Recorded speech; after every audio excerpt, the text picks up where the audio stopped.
Well, hello, ladies and gents. Dave and Steve here to talk about one more piece that I've seen a lot of hype on and wasn't quite willing to buy into it wholeheartedly, but I saw enough that I figured let's see what the big deal is. That's on the Kowa YF2 series. Any of you can take some time out. You can even do it now and just go and do a YouTube search on the Kowa YF2s and see multiple reviews where they're just praising this thing to heaven.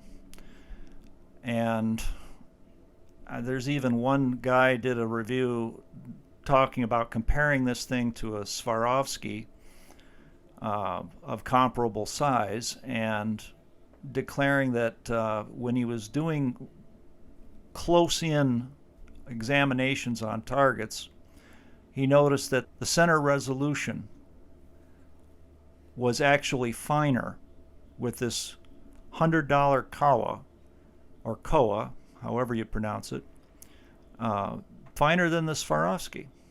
And boy, when I heard that, I really was skeptical, and at the same time went, shoot, it probably isn't, but let's see just how fine it gets. They have an 8x30 version of this, and I skipped that because I've done 8x30s to death, and they never seem to have enough eye relief for me. This is the 6x30, and I've had some good experiences with 6x30s, especially in the area of brightness. My family and we went to my relative's farm in northern Alabama for Christmas about 2 years ago, and I brought with me an Ernst Lights 6x30 Dienstglas from World War II and showed it to my brother-in-law, and he compared it to his Nikon, and he was blown away. I mean, because it almost looked twice as bright, and it wasn't nearly as powerful. I figured, well, if I'm going to get stuck with something, at least let me get something where I can enjoy some brightness and get some proper eye relief so I can use my glasses. And this 6x30 model is supposed to give you 20 millimeters of eye relief, so I went with that. It was a good deal. Normally you can pick these things up for around $100, maybe a little bit more. I managed to snag this delivered at about $60, so that I figured, that's worth it. I can always turn around and sell the thing. It was new. It was just an open box model. I guess it's somebody's demonstration model, but it did come in perfect shape. There's not a mark or scratch on it. The lenses are excellent, and a good model to either get stuck with or try and turn around and sell. But all I was interested in is it as sharp as they're making out? And by golly, this thing is sharp. This thing is way sharp beyond what you should be getting for this kind of money. It's not a lie. It's not hype. Everything that everybody's been saying, just like the title of this video says, what they said. Ditto. It is tremendous. My son didn't like it the first time he looked through it, but then, he's used to bigger models and expected to see more. You're not going to get that with a 6x30, but boy, you get brightness and you get sharpness, and that's not just how it feels, how it seems, because we always do the 1951 test target, and it's kind of normal for 8x30s. That's 2 powers up to come in at group -1 element 1, and very often perfectly nice binoculars that I've looked through in that size will come out at usually group -2, element 6, 5 or 6, somewhere in there. I took these out. I tested them on 2 separate occasions just because I didn't want to think that I was imagining things. But this thing performs as well as most of the 8x30s I've ever looked through, some of the best. Now the Orion 8x30s, there's no question that was coming in at group -1, element 1. And you would not expect a 6x30 to resolve that target. But this thing actually could do it. It actually solidly resolved group -2, element 6.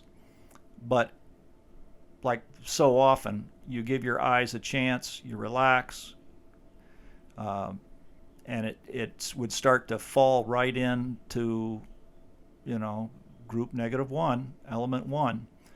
And I was seeing what normally I would be seeing through a 7x50. Extremely sharp and very bright.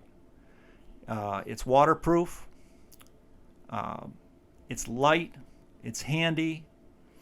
The downside, I mean, it has fairly nice lenses, nice coatings, BAK4 prisms.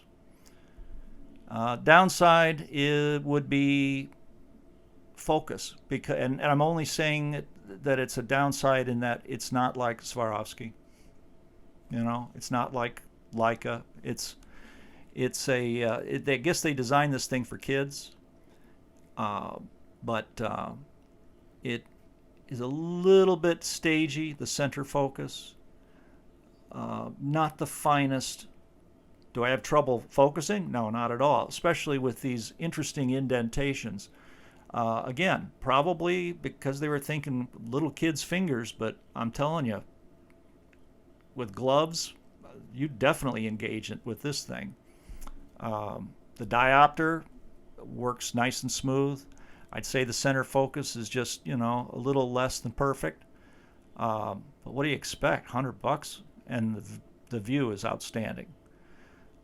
It's waterproof, or they claim it's waterproof.